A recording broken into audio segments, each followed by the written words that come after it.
Hi, welcome to my Besesdnice YouTube channel. Good morning, good afternoon. Oh, how are you doing? Cheers, everybody. I've just made myself an organic coffee. I'm just about to make something to eat, as if you're all interested. You're not. But I'm going to tell you anyway. Organic vegetables already. And yeah, I'm just going to enjoy uploading these Moldavite petites, which are for people who have been asking, because we have a beautiful raffle going on at the moment. If you buy anything to do with Moldavite on markbieski.com or Lemon House, anything that is Moldavite related, you will be entered into a draw to win. Where is it? Where is it? It's here somewhere.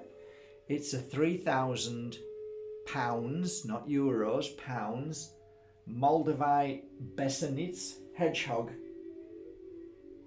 It's somewhere here. So you'll be entered into the draw and it'll be on Sunday at 6 o'clock Spain time. So that's great. So good luck with that. Today's conversation is about, well, I'll just read it to you. This was given to me, so I thought, wow, perfect timing, and a lot of you will understand this.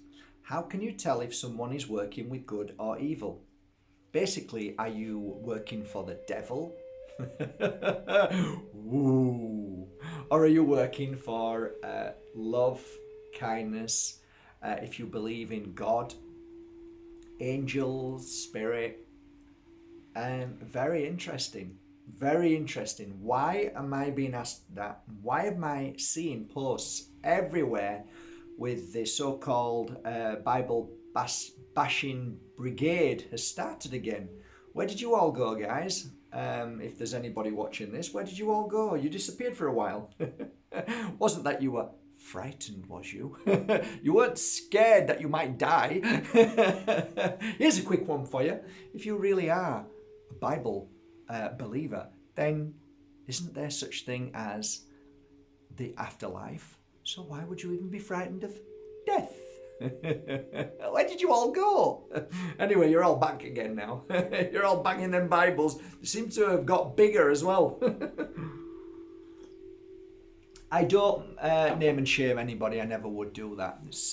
It's below me, and it's ridiculous. You shouldn't do that. But yeah, there's people who daily Bible bash me, and it is true. It's basically a form of religious bashing. It's never really people who have no belief system in a God, because their bashing is a different one. Theirs is mock, ridicule, same energy, mock, ridicule, and belittling, judging, what else? Threatening, and things like that. So it comes from the same place, really. I think a good place to start is, let's take away the word religion, let's take away the word God, let's take away all of those words and look at an individual as a person who practices what they preach. Now, practicing what you preach is an interesting subject, because a lot of people don't practice what they preach at all. At all. They preach, but they don't practice.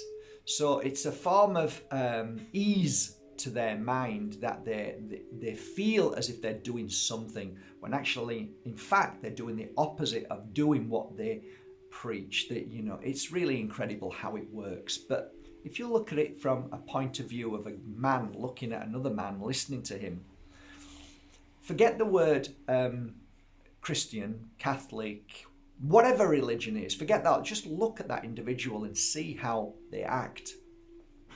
So what normally happens is, somebody who acts in the most terrible way normally has a scaffolding, a support system, and that is by labeling themselves something that gives them the right to behave like a plonker, an absolute nutter, or narcissistic. It's there to be seen.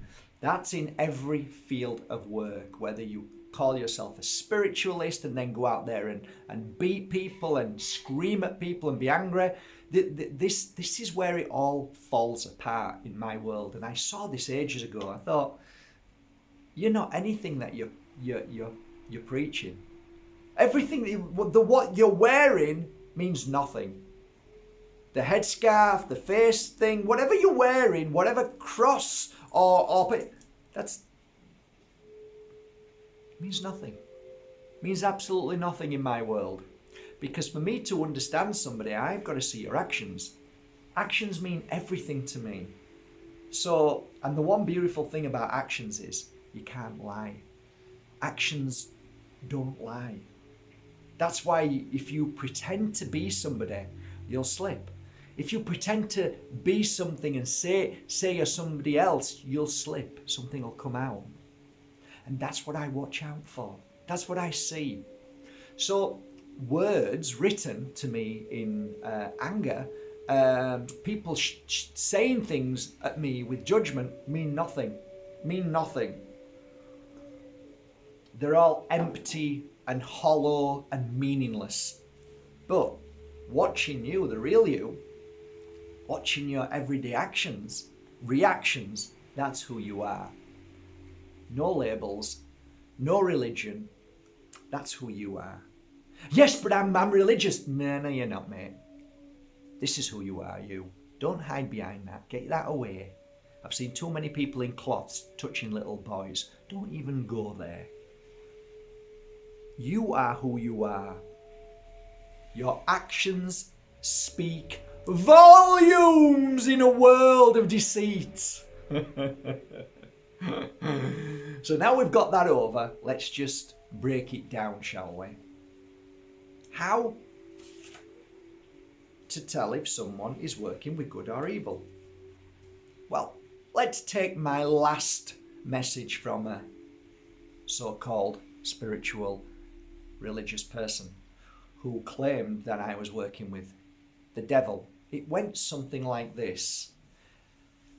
I am very worried about you, and I've prayed and I heard a message. The message was that you are no longer of light and that you are of evil. You work with Luciferian energy. You are deceitful.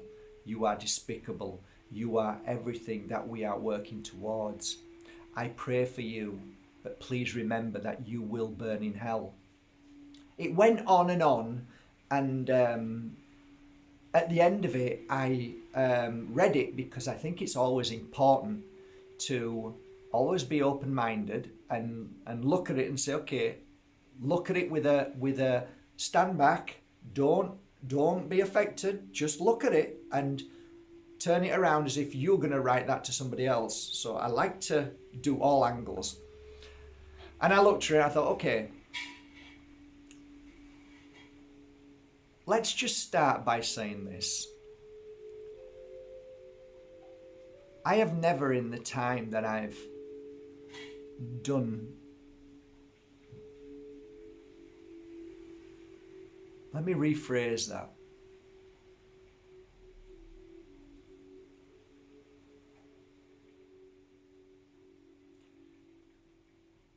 If there was ever a time that I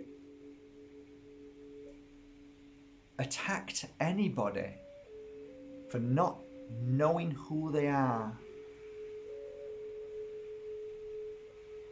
how do I put this in right words? What I'm trying to say is that many years ago, I had a conflict with a spiritual person. I'd just gone into this field of work. She started saying some terrible things about me. And one of those things was that I charged for healing. And coincidentally, this is the lady who told me I should be charging for my work when I said I don't want to charge for my work. It's free. Work that one out. So she sent me a message and I said, but I'm not going to say her name. You told me to charge. What about all the universal exchange? That's what you told me, and I thought, yeah, it makes sense. And you made me start to believe and actually give my work up and start full-time work and charging for this work. And what about, you don't pay for their time, you don't pay for their gift, you pay for their time. What about all that? Yeah, okay. So I think that was one time I reacted, once and only, never again. I learned a great deal from that moment. What I'm trying to say is, if somebody writes a message who doesn't know you, and you read that message and you start to feel anxiety, if you start to feel like a feeling of fear, or I'll tell you what it is, I'll tell you what that note is, that message is. It's really, really simple. It's a voodoo spell. It's a curse. Did you hear me? You see, what these so-called witch doctors, these people who claim to be able to put curses on people, which across this sea they do all the time, or they claim to do. These people who do these letters that say, if you don't send this letter to 10 other people, something bad's going to happen to you. All of those things is exactly the same as that letter that was sent to you and I from a Bible basher. It's the same thing. It's actually evil. It is complete and utter darkness and sinister in all shape and form. You see, if you work with love and if you work with God, then all is as it should be. Everything is and will be. Everything has its path. There is good, there is bad, there is light, there is dark. We just do our best. But when you fall into the cesspit of darkness, what happens then is you become part of this yuck, this dirt, this horrible blackness that affects you, and affects you in the way of anger, frustration, jealousy, bitterness, revenge. I could go on and on and on and on. But all of these energies are frustrations because you've fallen into the darkness. And one of the thoughts that I had when I was reading that message was, this person is filled with darkness. And as I'm reading this letter, I am reading a reflection of the person writing it. This is how this person feels inside. This person works with what she claims I'm working with. And this is a writing for herself.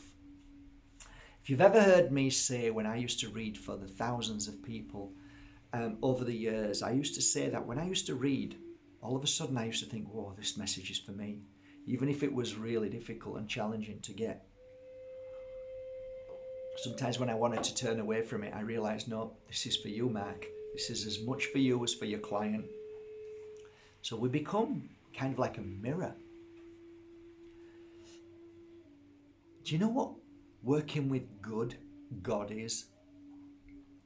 I'll tell you. Well, I'll tell you what it's not. Writing messages to people, inbox, devious, sly, weak, and telling them that they are the devil's right-hand man. By writing letters which are very similar to the curse and voodoo and black magic letters that are written every day by charlatans who claim to be powerful, those working for a great power, when in actual fact these people know fully well that if they were working for a real power of light and love, then all they would need to do is send healing to that person without even having to reach out. If that woman or that man who writes to you in such a terrible manner and makes you feel bad, ask yourself, look at the actions of that person. If that person was of light and love, they wouldn't need to send you a message. They would just send that light and love to you and know that you would heal instantly. Only the darkness has one trick up its sleeve. The evil, the snake that weaves in and out of people's consciousness, minds, thoughts, feelings, bodies. And that is the spell, the tongue, the words, the poison. But that poison has no effect unless it touches or bites you. Unless you hear that poison spewing. So these people know that they have no power. And whenever you read a letter or an inbox message, remind yourself of this day, moment, and these words. These people are the weakest people who are tarnished with darkness, of fear, of anger. They are the most lost people in the world. And they know because of that weakness that they have to break down your door before you answer it. They have to scream and shout, because if not, you won't listen. And they have to use the most abusive, threatening words to make you fear.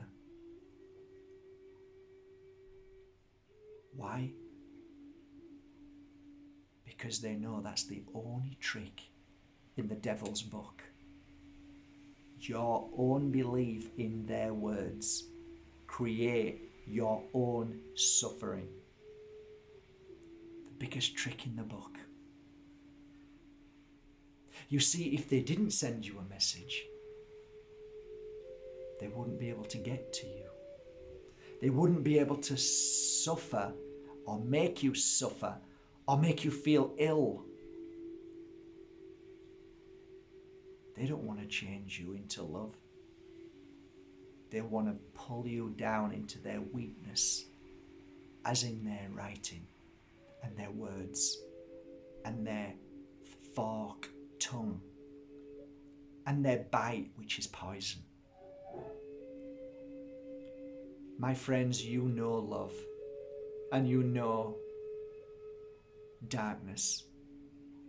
You know kindness and you know hate. And whenever you feel bad, sad, fear, hurt, belittled, angry, where you feel tearful, heartbroken, if somebody has made you feel that way because of a letter, then that is the answer. They work with evil and darkness. However, if somebody sends you a beautiful letter saying that you are a beautiful soul and you are shining bright, they know the secret, which is the yin and yang of that, of the darkness. By sharing love and reminding people how amazing they are, they know that they can bring you back up. Those, my dear friends, are the people that you hold on to. Those are the light warriors, the workers of love, light, kindness, and spirit. Always know your truth. There is nothing wrong with reading a message, but how that message sits should be your measuring stick to know a beautiful soul from a lost, dark, egoistic, weak soul. Be aware, and I hope this message serves you well today. I know who I work for, and I know who you work for, and it's for the higher good of yourself and for your fellow brothers and sisters in this world. And all we ever want is for the world to heal. Shine bright and don't ever let anybody pull you down to their energy. Be around people who love you for who you are, so you can love them back for who they are, without judgment or anger or belittling, and especially Bible bashing. Have a great day, guys. Take care. Love you all.